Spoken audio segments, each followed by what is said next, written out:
Good day to you, and welcome to another virtual program from the Jig Institute. Today's program will be a virtual artifact spotlight from an item in our collection. First up is an unexpected candidate, an 18th century officer's sword.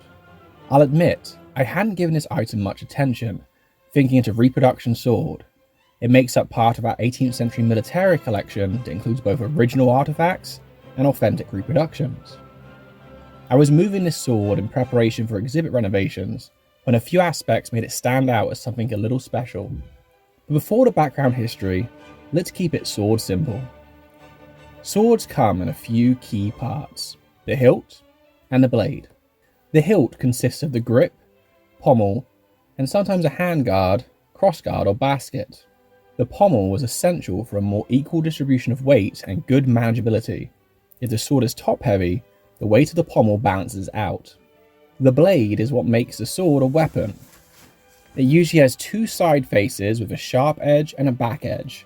Many swords are double-edged, that is, they have two sharp edges. The tang is the part of the blade that is not visible. In contrast to the blade, the tang is covered by the crossguard, grip, and pommel.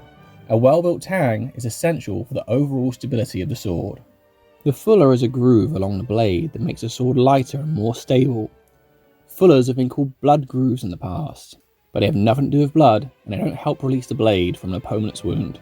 At first glance, this is a small sword, a type of sword that saw enormous popularity between the mid-17th and late 18th century, when any man with pretensions of gentlemanly status would wear them daily.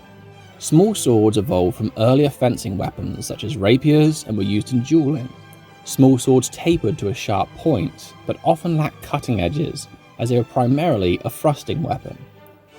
However, this blade is a little fuller and heavier, and actually falls into the category of a Spadroon, a sword type that fell between the light small sword and the heavier broadsword.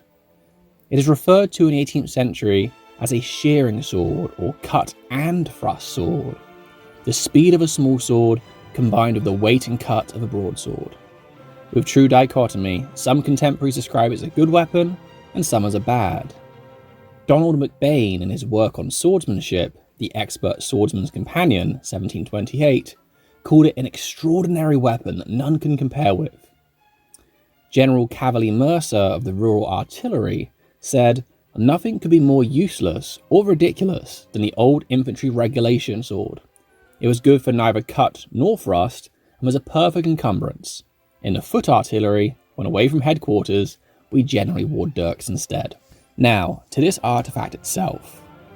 The blade was made by Johann Justus Runkel, as shown by his maker's mark here.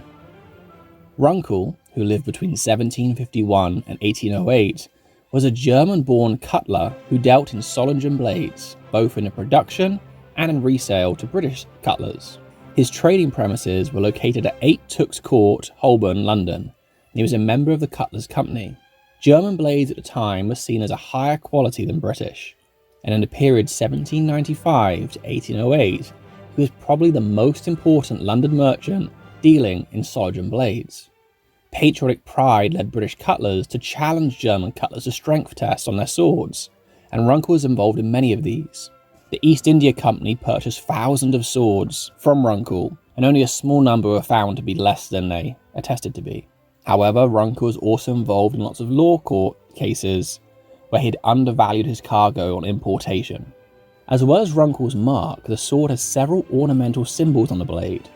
This motif includes cannons, weapons, and instruments, and it symbolizes several martial themes, meaning this was for a military man.